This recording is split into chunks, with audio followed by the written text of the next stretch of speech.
విశ్లేషించే ముందు మనతో పాటు విశ్లేషించడానికి బీఆర్ఎస్ సీనియర్ నాయకులు బొల్ల మల్లయ్య యాదవ్ గారు జాయిన్ అయ్యారు. నమస్తే అండి. అలాగే ప్రముఖ రాజకీయ విశ్లేషకులు నిఖిల్ రావు గారు జాయిన్ అయ్యారు. నమస్తే నిఖిల్ గారు. మల్లయ్య గారు, ప్రధానంగా మీ నుంచి స్టార్ట్ చేసిన ప్రధానంగా నిన్న ఏదైతే ఒక కాంక్లేవ్లో సీఎం రేవంత్ రెడ్డి మాట్లాడినటువంటి అంశాలకు సంబంధించి కావచ్చు, హైడ్రాకు సంబంధించి పేరు పెట్టడానికి గల కారణాలు, వాటికి సంబంధించి వివరించడం కావచ్చు, హిట్లర్తో పోల్చడం కావచ్చు, ఆ వ్యాఖ్యల్ని ఎట్లా చూస్తారు మీరు? ఉన్న వాస్తవాన్ని ఇప్పుడిప్పుడే ఒప్పుకుంటూ వస్తున్నాడు. ఆయన నిజ స్వరూపం బయట పెట్టుకుంటున్నాడు. ఉగ్లకు పరిపాలన కొనసాగుతూ ఉంది. ఒకవైపు హిట్లర్ మాదిరిగా దౌర్జన్యాలు, నియంత్రణ పాలన కూడా కొనసాగిస్తూ ఉన్నాడు. ఈరోజు హైడ్రాకి పేరు హిట్లర్ని చూసి పెట్టుకున్న ఆయనే నాకు ఆదర్శం అని చెప్పి చెప్తున్నారు రేవంత్ రెడ్డి గారు. ఏమని ఓట్లేసిండు? ఈ దేశంలో, రాష్ట్రంలో ఉన్న దేవుళ్ళందరి మీద, దేవతలు, దేవుళ్ళు ఎవరో పడితే వాళ్ళ మీద ఓట్లేసిండు. పార్లమెంట్ ఎన్నికల సందర్భంగా రుణమాఫీ చేస్తా అని మర్చిపోయాడు. అధికారంలోకి రావడానికి అమలు కాని హామీలన్నీ ఇచ్చిండు. అరచేతిలో వైకుంఠం చూపించాడు. ఇవాళ అధికారాన్ని నిలబెట్టుకోవడానికి ఢిల్లీకి ముడుపులు చెల్లిస్తా ఉన్నాడు. హిట్లరు, తుగ్లకు ఎంతమంది దేశంలో నియంతలు, పిచ్చి పరిపాలకులు ఎవరెవరైతున్నారో వాళ్ళందరినీ పోల్చుకుంటే కూడా అందరు కలిపితే ఇవాళ రేవంత్ రెడ్డి అనే విధంగా నిర్ణయించుకునే పరిస్థితికి వచ్చేసింది. కాబట్టి ఈరోజు పరిపాలన తెలంగాణలో జరుగుతున్నది ఏంటంటే, రేవంత్ పరిపాలన కేవలం అతను సామ్రాజ్యాన్ని విస్తరించుకోవడానికి, వ్యాపార సామ్రాజ్యాన్ని విస్తరించుకోవడానికి, ఈ తెలంగాణ ప్రజాధనాన్ని దండుకోవడానికి, ఢిల్లీకి ముడుపులు చెల్లించి ఆయన సీట్ని కాపాడుకోవడానికి జరుగుతున్న పరిపాలన. దీంట్లో ఎవరు బలవుతున్నారంటే తెలంగాణ యావత్ ప్రజానికం, అన్ని వర్గాలను బలవుతుంది. ఇది ఈరోజు మనం గుర్తించాలి.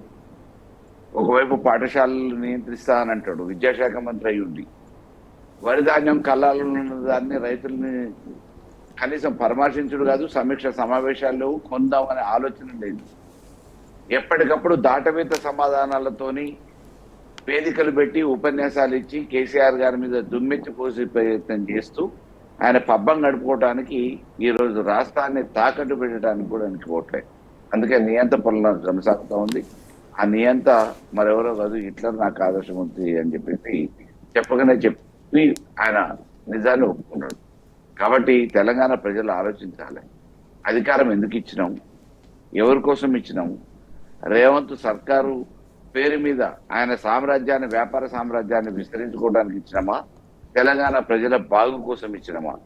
హిట్లర్ లాంటి నియంత్ర నిర్ణయాలు తీసుకొని, తుగ్లక్ లాంటి పిచ్చి పిచ్చి నిర్ణయాలతోని ఈ రాష్ట్రాన్ని అధోగతి పాలు చేస్తున్న రేవంత్ రెడ్డికి సరైన సమాధానం చెప్పాల్సిన అవసరం ఉంది అనే ఆలోచన చేయాల్సిన మేధావర్గం, కవులు, కళాకారులు, నిరుద్యోగులు, రైతాంగం ఈరోజు తెలంగాణలో ఆలోచించాల్సిన అవసరం ఉంది.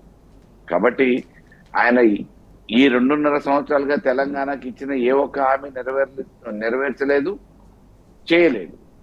రేపు చేస్తాడనే నమ్మకం కూడా లేదు. కాబట్టి ఎంతసేపు ఏదో ఒక నిర్ణయంతో ప్రజల్ని మభ్యపెట్టి ఇబ్బంది పెట్టాలి, ప్రజల దగ్గర ఎట్లా డబ్బులు దండుకోవాలి, ఈ హైడ్రాని అడ్డపెట్టి పెద్ద పెద్ద ధనవంతుల దగ్గర డబ్బులు ఎట్లా లాక్కోవాలనే ఒక ఆలోచనతోని సామాన్యుల మీద ఈరోజు స్వైర విహారం చేస్తా ఉన్నారు హైడ్రా అధికారులను పెట్టి. కాబట్టి యావత్ ప్రజానికం ఆలోచించాల్సిన అవసరం ఉంది. దీని గురించి ఒకసారి ఆలోచించాల్సిందిగా తెలంగాణ ప్రజానికాన్ని కోరుకుంటున్నాను. నిఖిల్ గారు, ప్రధానంగా హిట్లర్తో పోల్చుకోవడం కావచ్చు, లేకుంటే హైడ్రాకు ఆ పేరు పెట్టడం వెనుక ఉన్నటువంటి మర్మం కావచ్చు, లేకుంటే హిట్లర్ అంటే అంతం చేయడం అని అంటే అంతం చేయడానికి దేనికోసం అసలు అంతం చేయాల్సినటువంటి అవసరం ఏముంది, ఏంటి అసలు? ముందుగా మీతో పాటు పెద్దలు, గౌరవనీయులు బొల్ల మల్లయ్య యాదవ్ గారికి, టీ న్యూస్ ప్రేక్షకులందరికీ కూడా నమస్కారం. రేవంత్ రెడ్డి గారు ఏం చెప్తా ఉన్నారంటే, కొద్దిగా వెనక్కి పోయి చూస్తే మనము గతంలో కేసీఆర్ గారు 2014 నుండి 2023 వరకు ముఖ్యమంత్రిగా పనిచేసినాడు. రాష్ట్రంలో అనేక సంక్షేమ అభివృద్ధి కార్యక్రమాలు తీసుకున్నప్పుడు వాటికి ఎవరి పేర్లు పెట్టినరు, మరీ ముఖ్యంగా మిషన్ కాకతీయ అని తీసుకుంటే, కాకతీయ రెడ్డి రాజుల స్ఫూర్తితో తెలంగాణ గొలుసుకట్టు చెరువులన్నింటిలను అభివృద్ధి చేయాలన్న ఆలోచనతో 46,000 చెరువులను ఏకదాటిన శ్రమదానం చేసి మరీ అభివృద్ధి చేసినటువంటి పరిస్థితులు మనం చూసినాము. అటువంటి గొప్ప వ్యక్తుల స్ఫూర్తి తీసుకొని, అదేవిధంగా మిషన్ భగీరథ అనే పథకాన్ని తీసుకొని ఇంటింటికి నల్లా నీళ్ళు ఇవ్వాలనే ఒక ఆలోచన చేసి ఇంటి వద్దకే ఎటువంటి బిందెలు పట్టుకొని గతంలో మహిళలు ఏ రకంగా అయితే రోడ్ల మీదకి కానీ నల్లాల దగ్గరికి కానీ పోతూ ఉండేనో అది మొత్తం పక్కన పెట్టే విధంగా ఒక భగీరథుని స్ఫూర్తితో భగీరథ ప్రయత్నం చేసి వాళ్ళ ఇంటికే ఆడబిడ్డలకు ఇబ్బంది లేకుండా నీళ్ళు అందించే ఆలోచనలు చేసి దాన్ని పూర్తి స్థాయిలో ఇంప్లిమెంట్ చేసినటువంటి పరిస్థితులను గతంలో కేసీఆర్ గారి నాయకత్వంలో చూసినాము. అటువంటి గొప్ప గొప్ప వాళ్ళ స్ఫూర్తి తీసుకొని కేసీఆర్ గారు గతంలో పనిచేస్తూ ఉంటే ఈరోజు ఇదే రేవంత్ రెడ్డి గారు ఏం చేస్తూ ఉన్నారు, రాష్ట్రంలో సామాన్యులను రోడ్డు మీదకి తీసుకొచ్చే విధంగా ఈరోజు హైడ్రా అనేక విషయాల్లో తమ కార్యకలాపాలను ఏ రకంగా చేస్తూ ఉంది. ప్రతిరోజు చూస్తూ ఉన్నాం మనము హైడ్రా బాధితులు ఏ రకంగా ఇబ్బంది పడుతూ ఉన్నారో, గోసపడతా ఉన్నారో చూస్తూ ఉన్నాము. ఈరోజు ముఖ్యమంత్రి గారు స్వయంగా ఏం చెప్తా ఉన్నారు, అదే హైడ్రా అని పెట్టడానికి నాకు హిట్లర్ స్ఫూర్తి, హిట్లర్ యొక్క కోర్ టీంలో ఉన్నటువంటి పేరు అది, ఆ స్ఫూర్తితో నేను హైడ్రా అని తీసుకున్నా అని చెప్తా ఉన్నారు. ముఖ్యమంత్రి గారు ఈ మధ్య సినిమాలు బాగా చూస్తూ ఉన్నట్టున్నారు. ఎందుకంటే ఎట్లాగూ రాష్ట్ర పరిపాలన అంతా గాలికి వదిలేసిన పరిస్థితులు మనం చూస్తూ ఉన్నాము. ఈ 2.5 సంవత్సరాల్లో ప్రతి వర్గం ఏ రకంగా ఇబ్బందులు పడుతుందో చూస్తూ ఉన్నాము. ఒకవైపు రాజకీయాలు మాత్రమే చేస్తూ ఉండాలి, మరోవైపు కేసీఆర్ గారిని, కేటీఆర్ గారిని విమర్శలు చేస్తూ తూలనాడుతూ ఉండడం మాత్రమే రేవంత్ రెడ్డి గారి పనిగా ఈరోజు కనబడతా ఉంది. అయితే ఇదే విషయంలో మరొక అడుగు ముందుకేసి ప్రతిరోజు సినిమాలు చూస్తున్నట్టుగా కనబడతా ఉంది. ఈ మాట ఎందుకంటా ఉన్నా అంటే నేను అమెరికాలో మనకు కెప్టెన్ అమెరికా అని ఒక సినిమా ఉంటుంది. ఆ సినిమాలో ఇదే అడాల్ఫ్ హిట్లర్ గతంలో ఏం చేసిండు అనేది ఒక సినిమా తీస్తూ ఇటువంటి పదాలను వాళ్ళు వినియోగం చేస్తే ఆ సినిమా, ఆ వెబ్ సిరీస్లో ఏదైతే ఉందో దాన్నే తీసుకొచ్చి ఈరోజు పబ్లిక్ డొమైన్లో చెప్తూ నిన్న బెంగళూరులో ఏదైతే సమావేశం జరిగిందో ఇప్పటి వరకు రేవంత్ రెడ్డి గారు తెలంగాణలో ఉండి తెలంగాణ పరువు తీసే విధంగా వ్యాఖ్యలు చేసిండ్రు అనేక సార్లు. ఇప్పుడు ఏం చేసిండ్రు, ఒక అడుగు ముందుకేసి పక్క రాష్ట్రాలకు కూడా పోతూ పక్క రాష్ట్రాల్లో కూడా తెలంగాణ పరువు ఏ రకంగా తీయాలి, తెలంగాణను ఏ రకంగా చులకన చేయాలి అనే విధంగా హిట్లర్ లాంటి పదాలు తీసుకుంటా ఉన్నారు. ఈరోజు మరొక విషయాన్ని మనం గమనిస్తే కోట్లాది మంది చావులకు కారణమైనటువంటి ఒక హిట్లర్ను తీసుకొచ్చి తెలంగాణలో ఉన్నటువంటి అమాయకులను, పేదలను, బడుగు బలహీన వర్గాలను, ఉద్యోగాలు చేసుకునే ఉద్యోగస్తులను కోట్లాది రూపాయలు, లక్షలాది రూపాయలు ప్రైవేట్గా లోన్లు తీసుకొని వేలాది రూపాయల ఈఎంఐలు కడుతున్నటువంటి వాళ్ళను ఎటువంటి నోటీసులు ఇవ్వకుండా, అర్ధరాత్రి అపరాత్రి అనే తేడా లేకుండా వాళ్ళ ఇంట్లో ఉన్నటువంటి వస్తువులను కూడా తీసుకునే సమయం ఇవ్వకుండా వాళ్ళందరినీ రోడ్డు మీద వేస్తున్నటువంటి ఒక ఘాతుకానికి పాల్పడుతున్నటువంటి వ్యక్తి ఈ రేవంత్ రెడ్డి గారు. ఈరోజు వారే ఏం చెప్తా ఉన్నారు, మళ్ళీ నేను హిట్లర్ని స్ఫూర్తిగా తీసుకున్నా అని చెప్తుంటే ఒక్కసారి మనం గతంలో హిట్లర్ ఏ రకంగా ఆలోచనలు చేసిండో చూస్తే ఒక పిరికి పందలాగా ఆనాడు ఉన్నటువంటి పరిస్థితుల్లో మిగిలిన శత్రు దేశాలు కానీ మిగిలిన వాళ్ళు కానీ తన మీదకి అటాక్ వస్తూ ఉంటే తను చేస్తున్న పనులను ఎప్పుడైతే వాళ్ళందరూ విమర్శ చేస్తూ ఉంటే అదే హిట్లర్ బంకర్లలో దాచుకొని తనకు తాను సెల్ఫ్గా ఆత్మహత్య చేసుకున్నటువంటి పరిస్థితులను మనం చూసినాము. రేవంత్ రెడ్డి గారు అటువంటి వ్యక్తిని మీరు నిజంగా ఆదర్శంగా తీసుకున్నారా అన్నది ఒక్కసారి ఆలోచన చేసుకోండి. తెలంగాణ సమాజాన్ని, తెలంగాణలో జరుగుతున్నటువంటి వివిధ ప్రభుత్వ కార్యక్రమాలను ఇటువంటి వ్యక్తుల పేర్లతో పోలుస్తూ తెలంగాణను చిన్నగా చేసే ప్రయత్నం చేయకండి. ఇప్పటికే మీరు ప్రభుత్వంలోకి వచ్చిన తర్వాత హైడ్రా అని తీసుకొని దానివల్ల అనేక రకాల వ్యక్తుల మీద ఏ రకంగా మీరు విలయతాండవం చేస్తూ ఇబ్బందులు క్రియేట్ చేస్తూ ఉన్నారో మనం చూస్తూ ఉన్నాము. అటువంటి ఆలోచనలు మానుకోవాల్సింది పోయి ఈరోజు మళ్ళీ రివర్స్లో నాకు హిట్లర్ స్ఫూర్తి అని కోట్లాది మందిని పొట్టన పెట్టుకున్నటువంటి ఒక వ్యక్తి స్ఫూర్తిగా ఈరోజు మీ ప్రభుత్వం నడుస్తుందంటే యావత్ తెలంగాణ సమాజం అంతా కూడా, తెలంగాణలో మీ కోట్లేసిన వాళ్ళంతా కూడా ఈరోజు సిగ్గుపడతా ఉన్నారు. ఒకసారి ఇటువంటి ఆలోచనలు ఇమ్మీడియట్గా వెనక్కి తీసుకొని క్షమాపణ కోరుతూ నిజంగా హైడ్రా వల్ల ఎవరెవరికి ఇబ్బందులు తలెత్తుతా ఉన్నాయో దాన్ని మొత్తం సైడ్ లైన్ చేస్తూ నిజంగా ఎవరైతే పూర్తి స్థాయిలో ఆక్రమణలు చేసినరో పెద్దోడు పేదోడు అనే తేడా లేకుండా కేవలం పెద్దలకు మాత్రమే హైడ్రా, పేదలకు మాత్రమే హైడ్రా ఉంటుంది, పెద్దలందరికీ విత్డ్రా చేసుకుంటాం మేము అనే ఆలోచనను పక్కన పెడుతూ స్ఫూర్తితో గతంలో కేసీఆర్ గారు ఏ రకంగా అయితే అద్భుతమైన కార్యక్రమాలు, అద్భుతమైన గొప్ప వ్యక్తుల స్ఫూర్తితో ముందుకు తీసుకుపోయినరో అదే ఆలోచనతో మీరు ఈరోజు ముందుకు పోవాల్సిన ఆలోచన చేయాల్సిన అవసరం ఉంది. ఈరోజు మల్లయ్య గారు ప్రధానంగా స్కూళ్ళ విషయం తీసుకున్నట్లయితే దాదాపు 27,000 స్కూళ్ళు ఉంటే ఆ స్కూళ్ళు అవసరం లేదు, 4,000 స్కూళ్ళకు కుదిస్తామని చెప్పేసి ఏదైతే ముఖ్యమంత్రి రేవంత్ రెడ్డి చెప్పడం, ప్రధానంగా విద్యాశాఖ ఆయన దగ్గర ఉంది. విద్యాశాఖను చాలా బలోపేతం చేయడానికి, చాలా మెరుగుపరచడానికి నేను నా దగ్గర పెట్టుకున్న శాఖ అని చెప్పాడు. అంటే బలోపేతం చేయడం, అభివృద్ధి చేయడం అంటే ఇదేనా కుదించడం అనుకోవాలా? ప్రభుత్వంలోకి వచ్చిన వెనువెంటనే ఇంటిగ్రేటెడ్ స్కూళ్ళ పేరు మీద ఏదో ఆర్భాటం చేసిండు. ఇంతవరకు ఏ జిల్లాలో ఒక ఇంటిగ్రేటెడ్ స్కూల్ ముందు పడ్డది లేదు, ముందడుగు వేసింది లేదు. ఉన్న పాఠశాలలో ఇన్ఫ్రాస్ట్రక్చర్ డెవలప్ చేసిరా అని అంటే ఇంతవరకు ఎక్కడ కూడా ఒక ఇన్ఫ్రాస్ట్రక్చర్ డెవలప్ చేసిన స్కూల్ లేదు. అక్కడ ఉద్యోగుల సంఖ్య పెంచిరా అని అంటే ఉద్యోగుల సంఖ్య పెంచింది లేదు. విద్యార్థుల వసతులు సకాలంలో పుస్తకాలు ఇచ్చిరా అంటే సకాలంలో పుస్తకాలు ఇచ్చింది లేదు. విద్యా సంవత్సరం మొదలైంది. ఉపాధ్యాయులకి అధికారంలోకి రావడానికంటే ముందు ఏవైతే హామీలు ఇచ్చిరో డిఏలు కానీ ఇతరత్ర కానీ బెనిఫిట్స్ దాని గురించి మాట్లాడుకున్నారంటే ఇంతవరకు మాట్లాడే పరిస్థితి లేదు. అవసరమైతే బెదిరించే స్థాయికి దిగేదాన్ని. ఈ రోజు ఏమంటున్నాడు, ఏది చేయలేని దద్దమ్మ ప్రభుత్వం అసమర్థతని కప్పిపుచ్చుకోవడానికి మళ్ళీ స్కూళ్లను కుదిస్తే సరిపోతుంది అని అంటున్నాడు.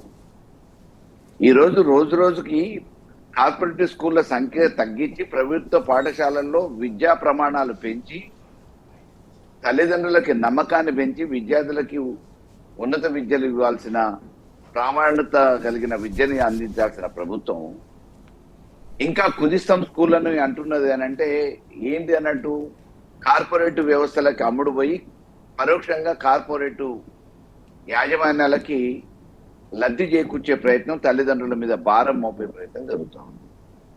నారాయణ చైతన్యాలు ఎప్పుడు తీసుకొచ్చారు? తెలుగుదేశం ప్రభుత్వంలో చంద్రబాబు నాయుడు గారు ఉమ్మడి రాష్ట్రంలో ప్రభుత్వాన్ని నిలగబెట్టినప్పుడు నారాయణ చైతన్య అనే పేరు మీద తీసుకొచ్చి తల్లిదండ్రుల నెత్తిన భారం మోపి లక్షలాది ఫీజులు కార్పొరేట్ స్కూళ్ళు కార్పొరేట్ కాలేజీలు తీసుకురావడానికి నాంది పలికిండు, బీజం వేసిండు.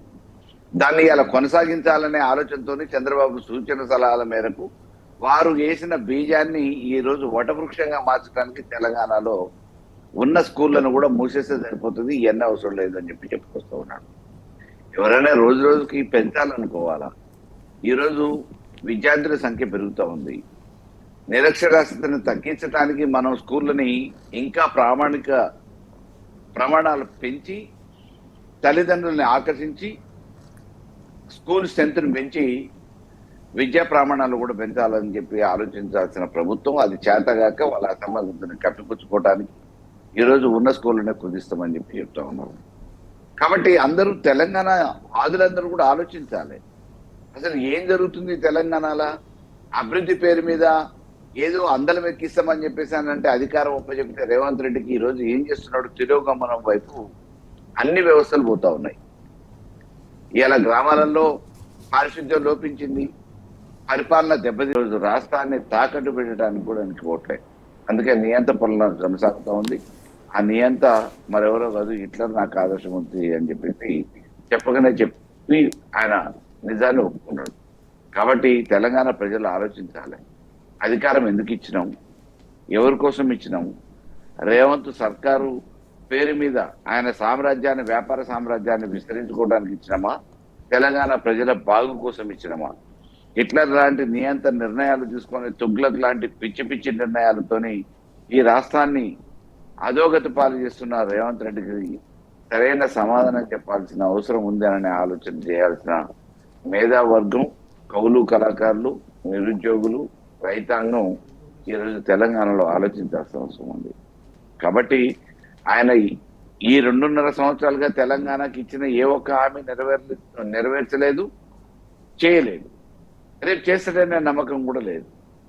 కాబట్టి ఎంతసేపు ఏదో ఒక నిర్ణయంతో ప్రజల్ని మభ్యపెట్టి ఇబ్బంది పెట్టాలి, ప్రజల దగ్గర ఎట్లా డబ్బులు దండుకోవాలి, ఈ హైడ్రాని అడ్డపెట్టి పెద్ద పెద్ద ధనవంతుల దగ్గర డబ్బులు ఎట్లా లాక్కోవాలనే ఒక ఆలోచనతోని సామాన్యుల మీద ఈరోజు స్వైర విహారం చేస్తా ఉన్నారు హైడ్రా అధికారులను పెట్టి. కాబట్టి యావత్ ప్రజానికం ఆలోచించాల్సిన అవసరం ఉంది. దీని గురించి ఒకసారి ఆలోచించాల్సిందిగా తెలంగాణ ప్రజానికాన్ని కోరుకుంటున్నాను. నిఖిల్ గారు, ప్రధానంగా హిట్లర్తో పోల్చుకోవడం కావచ్చు, లేకుంటే హైడ్రాకు ఆ పేరు పెట్టడం వెనుక ఉన్నటువంటి మర్మం కావచ్చు, లేకుంటే హిట్లర్ అంటే అంతం చేయడం అని అంటే అంతం చేయడానికి దేనికోసం అసలు అంతం చేయాల్సినటువంటి అవసరం ఏముంది, ఏంటి అసలు? ముందుగా మీతో పాటు పెద్దలు గౌరవనీయులు బొల్ల మల్లయ్య యాదవ్ గారికి, టీ న్యూస్ ప్రేక్షకులందరికీ కూడా నమస్కారం. రేవంత్ రెడ్డి గారు ఏం చెప్తా ఉన్నారంటే, కొద్దిగా వెనక్కి పోయి చూస్తే మనము గతంలో కేసీఆర్ గారు 2014 నుండి 2023 వరకు ముఖ్యమంత్రిగా పనిచేసినాడు.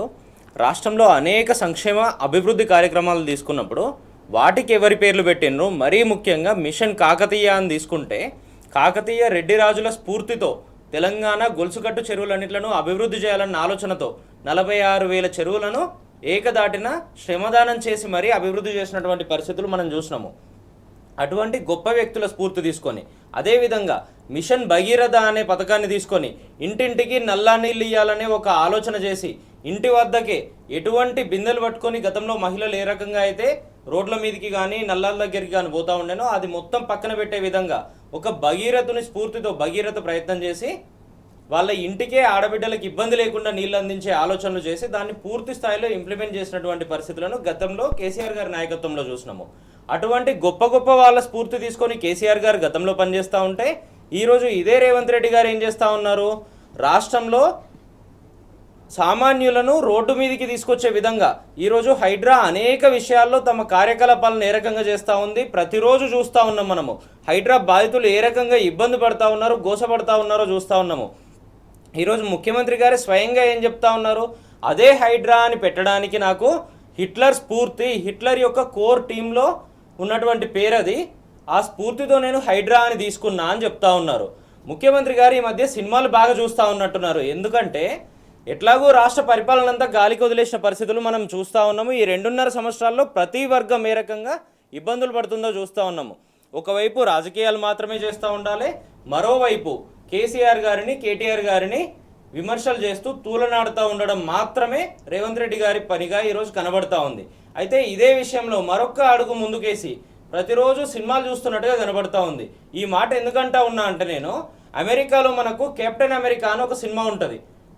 ఆ సినిమాలో ఇదే అడాల్ఫ్ హిట్లర్ గతంలో ఏం చేసిండు అనేది ఒక సినిమా తీస్తూ ఇటువంటి పదాలను వాళ్ళు వినియోగం చేస్తే ఆ సినిమా, ఆ వెబ్ సిరీస్లో ఏదైతే ఉందో దాన్నే తీసుకొచ్చి ఈరోజు పబ్లిక్ డొమైన్లో చెప్తూ నిన్న బెంగళూరులో ఏదైతే సమావేశం జరిగిందో ఇప్పటి వరకు రేవంత్ రెడ్డి గారు తెలంగాణలో ఉండి తెలంగాణ పరువు తీసే విధంగా వ్యాఖ్యలు చేసిండ్రు అనేక సార్లు. ఇప్పుడు ఏం చేసిండ్రు, ఒక అడుగు ముందుకేసి పక్క రాష్ట్రాలకు కూడా పోతూ పక్క రాష్ట్రాల్లో కూడా తెలంగాణ పరువు ఏ రకంగా తీయాలి, తెలంగాణను ఏ రకంగా చులకన చేయాలి అనే విధంగా హిట్లర్ లాంటి పదాలు తీసుకుంటా ఉన్నారు. ఈరోజు మరొక విషయాన్ని మనం గమనిస్తే కోట్లాది మంది చావులకు కారణమైనటువంటి ఒక హిట్లర్ను తీసుకొచ్చి తెలంగాణలో ఉన్నటువంటి అమాయకులను, పేదలను, బడుగు బలహీన వర్గాలను, ఉద్యోగాలు చేసుకునే ఉద్యోగస్తులను కోట్లాది రూపాయలు, లక్షలాది రూపాయలు ప్రైవేట్గా లోన్లు తీసుకొని వేలాది రూపాయల ఈఎంఐలు కడుతున్నటువంటి వాళ్ళను ఎటువంటి నోటీసులు ఇవ్వకుండా, అర్ధరాత్రి అపరాత్రి అనే తేడా లేకుండా వాళ్ళ ఇంట్లో ఉన్నటువంటి వస్తువులను కూడా తీసుకునే సమయం ఇవ్వకుండా వాళ్ళందరినీ రోడ్డు మీద వేస్తున్నటువంటి ఒక ఘాతుకానికి పాల్పడుతున్నటువంటి వ్యక్తి ఈ రేవంత్ రెడ్డి గారు. ఈరోజు వారే ఏం చెప్తా ఉన్నారు, మళ్ళీ నేను హిట్లర్ని స్ఫూర్తిగా తీసుకున్నా అని చెప్తుంటే ఒక్కసారి మనం గతంలో హిట్లర్ ఏ రకంగా ఆలోచనలు చేసిండో చూస్తే ఒక పిరికి పందలాగా ఆనాడు ఉన్నటువంటి పరిస్థితుల్లో మిగిలిన శత్రు దేశాలు కానీ మిగిలిన వాళ్ళు కానీ తన మీదకి అటాక్ వస్తూ ఉంటే తను చేస్తున్న పనులను ఎప్పుడైతే వాళ్ళందరూ విమర్శ చేస్తూ ఉంటే అదే హిట్లర్ బంకర్లలో దాచుకొని తనకు తాను సెల్ఫ్గా ఆత్మహత్య చేసుకున్నటువంటి పరిస్థితులను మనం చూసినాము. రేవంత్ రెడ్డి గారు అటువంటి వ్యక్తిని మీరు నిజంగా ఆదర్శంగా తీసుకున్నారా అన్నది ఒక్కసారి ఆలోచన చేసుకోండి. తెలంగాణ సమాజాన్ని, తెలంగాణలో జరుగుతున్నటువంటి వివిధ ప్రభుత్వ కార్యక్రమాలను ఇటువంటి వ్యక్తుల పేర్లతో పోలుస్తూ తెలంగాణను చిన్నగా చేసే ప్రయత్నం చేయకండి. ఇప్పటికే మీరు ప్రభుత్వంలోకి వచ్చిన తర్వాత హైడ్రా అని తీసుకొని దానివల్ల అనేక రకాల వ్యక్తుల మీద ఏ రకంగా మీరు విలయతాండవం చేస్తూ ఇబ్బందులు క్రియేట్ చేస్తూ ఉన్నారో మనం చూస్తూ ఉన్నాము. అటువంటి ఆలోచనలు మానుకోవాల్సింది పోయి ఈరోజు మళ్ళీ రివర్స్లో నాకు హిట్లర్ స్ఫూర్తి అని కోట్లాది మందిని పొట్టన పెట్టుకున్నటువంటి ఒక వ్యక్తి స్ఫూర్తిగా ఈరోజు మీ ప్రభుత్వం నడుస్తుందంటే యావత్ తెలంగాణ సమాజం అంతా కూడా, తెలంగాణలో మీ కోట్లేసిన వాళ్ళంతా కూడా ఈరోజు సిగ్గుపడతా ఉన్నారు. ఒకసారి ఇటువంటి ఆలోచనలు ఇమ్మీడియట్గా వెనక్కి తీసుకొని క్షమాపణ కోరుతూ నిజంగా హైడ్రా వల్ల ఎవరెవరికి ఇబ్బందులు తలెత్తుతా ఉన్నాయో దాన్ని మొత్తం సైడ్ లైన్ చేస్తూ నిజంగా ఎవరైతే పూర్తి స్థాయిలో ఆక్రమణలు చేసినరో పెద్దోడు పేదోడు అనే తేడా లేకుండా కేవలం పెద్దలకు మాత్రమే హైడ్రా, పేదలకు మాత్రమే హైడ్రా ఉంటుంది, పెద్దలందరికీ విత్డ్రా చేసుకుంటాం మేము అనే ఆలోచనను పక్కన పెడుతూ స్ఫూర్తితో గతంలో కేసీఆర్ గారు ఏ రకంగా అయితే అద్భుతమైన కార్యక్రమాలు, అద్భుతమైన గొప్ప వ్యక్తుల స్ఫూర్తితో ముందుకు తీసుకుపోయినరో అదే ఆలోచనతో మీరు ఈరోజు ముందుకు పోవాల్సిన ఆలోచన చేయాల్సిన అవసరం ఉంది. ఈరోజు మల్లయ్య గారు, ప్రధానంగా స్కూళ్ళ విషయం తీసుకున్నట్లయితే దాదాపు 27,000 స్కూళ్ళు ఉంటే ఆ స్కూళ్ళు అవసరం లేదు, 4,000 స్కూళ్ళకు కుదిస్తామని చెప్పేసి ఏదైతే ముఖ్యమంత్రి రేవంత్ రెడ్డి చెప్పడం, ప్రధానంగా విద్యాశాఖ ఆయన దగ్గర ఉంది. విద్యాశాఖను చాలా బలోపేతం చేయడానికి, చాలా మెరుగుపరచడానికి నేను నా దగ్గర పెట్టుకున్న శాఖ అని చెప్పాడు. అంటే బలోపేతం చేయడం, అభివృద్ధి చేయడం అంటే ఇదేనా కుదించడం అనుకోవాలా? ప్రభుత్వంలోకి వచ్చిన వెనువెంటనే ఇంటిగ్రేటెడ్ స్కూళ్ళ పేరు మీద ఏదో ఆర్భాటం చేసిండు. ఇంతవరకు ఏ జిల్లాలో ఒక ఇంటిగ్రేటెడ్ స్కూల్ ముందు పడ్డది లేదు, ముందడుగు వేసింది లేదు. ఉన్న పాఠశాలలో ఇన్ఫ్రాస్ట్రక్చర్ డెవలప్ చేసిరా అని అంటే ఇంతవరకు ఎక్కడ కూడా ఒక ఇన్ఫ్రాస్ట్రక్చర్ డెవలప్ చేసిన స్కూల్ లేదు. అక్కడ ఉద్యోగుల సంఖ్య పెంచిరా అని అంటే ఉద్యోగుల సంఖ్య పెంచింది లేదు. విద్యార్థుల వసతులు సకాలంలో పుస్తకాలు ఇచ్చిరా అంటే సకాలంలో పుస్తకాలు ఇచ్చింది లేదు. విద్యా సంవత్సరం మొదలైంది. ఉపాధ్యాయులకి అధికారంలోకి రావడానికంటే ముందు ఏవైతే హామీలు ఇచ్చిరో డిఏలు కానీ ఇతరత్ర కానీ బెనిఫిట్స్ దాని గురించి మాట్లాడుకున్నారంటే ఇంతవరకు మాట్లాడే పరిస్థితి లేదు. అవసరమైతే బెదిరించే స్థాయికి దిగేదాన్ని. ఈ రోజు ఏమంటున్నాడు, ఏది చేయలేని దద్దమ్మ ప్రభుత్వం అసమర్థతని కప్పిపుచ్చుకోవడానికి మళ్ళీ స్కూళ్లను కుదిస్తే సరిపోతుంది అని అంటున్నాడు. ఈ రోజు రోజుకి కార్పొరేటివ్ స్కూళ్ల సంఖ్య తగ్గించి ప్రభుత్వ పాఠశాలల్లో విద్యా ప్రమాణాలు పెంచి తల్లిదండ్రులకి నమ్మకాన్ని పెంచి విద్యార్థులకి ఉన్నత విద్యలు ఇవ్వాల్సిన ప్రామాణ్యత కలిగిన విద్యని అందించాల్సిన ప్రభుత్వం ఇంకా కుదిస్తాం స్కూళ్ళను అంటున్నది అని అంటే ఏంటి అన్నట్టు, కార్పొరేటివ్ వ్యవస్థలకి అమ్ముడు పోయి పరోక్షంగా కార్పొరేటివ్ యాజమాన్యాలకి లబ్ధి చేకూర్చే ప్రయత్నం, తల్లిదండ్రుల మీద భారం మోపే ప్రయత్నం జరుగుతూ ఉంది. నారాయణ చైతన్యాలు ఎప్పుడు తీసుకొచ్చారు? తెలుగుదేశం ప్రభుత్వంలో చంద్రబాబు నాయుడు గారు ఉమ్మడి రాష్ట్రంలో ప్రభుత్వాన్ని నిలగబెట్టినప్పుడు నారాయణ చైతన్య అనే పేరు మీద తీసుకొచ్చి తల్లిదండ్రుల నెత్తిన భారం మోపి లక్షలాది ఫీజులు కార్పొరేట్ స్కూళ్ళు కార్పొరేట్ కాలేజీలు తీసుకురావడానికి నాంది పలికిండు, బీజం వేసిండు. దాన్ని ఇలా కొనసాగించాలనే ఆలోచనతో చంద్రబాబు సూచన సలహాల మేరకు వారు వేసిన బీజాన్ని ఈ రోజు వటవృక్షంగా మార్చడానికి తెలంగాణలో ఉన్న స్కూళ్లను కూడా మూసేస్తే సరిపోతుంది, ఎన్న అవసరం లేదని చెప్పుకొస్తూ ఉన్నాడు. ఎవరైనా రోజు రోజుకి పెంచాలనుకోవాలా? ఈరోజు విద్యార్థుల సంఖ్య పెరుగుతూ ఉంది. నిరక్షరాస్యతను తగ్గించడానికి మనం స్కూళ్ళని ఇంకా ప్రమాణాలు పెంచి తల్లిదండ్రుల్ని ఆకర్షించి స్కూల్ స్ట్రెంత్ను పెంచి విద్యా ప్రమాణాలు కూడా పెంచాలని చెప్పి ఆలోచించాల్సిన ప్రభుత్వం అది చేతగాక వాళ్ళ అసమర్థతను కప్పిపుచ్చుకోవడానికి ఈరోజు ఉన్న స్కూళ్ళనే కుదిస్తామని చెప్పి చెప్తా ఉన్నారు. కాబట్టి అందరూ తెలంగాణ వాదులందరూ కూడా ఆలోచించాలి. అసలు ఏం జరుగుతుంది తెలంగాణలో? అభివృద్ధి పేరు మీద ఏదో అందలం ఎక్కిస్తామని చెప్పేసి అంటే అధికారం ఒప్పచెప్తే రేవంత్ రెడ్డికి ఈ రోజు ఏం చేస్తున్నాడు, తిరోగమనం వైపు అన్ని వ్యవస్థలు పోతా ఉన్నాయి. ఇవాళ గ్రామాలలో పారిశుద్ధ్యం లోపించింది, పరిపాలన దెబ్బతిన్నది, విద్యా ప్రమాణాలు దెబ్బతింటున్నాయి.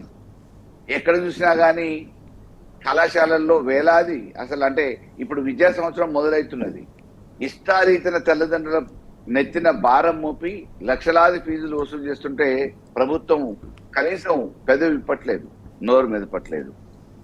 దేని మీద ఒక సమీక్ష లేదు. విద్యా వ్యవస్థ ప్రమాణాలు పెంచడానికి కావాల్సిన జాగ్రత్తలు ఏందనేది లేదు.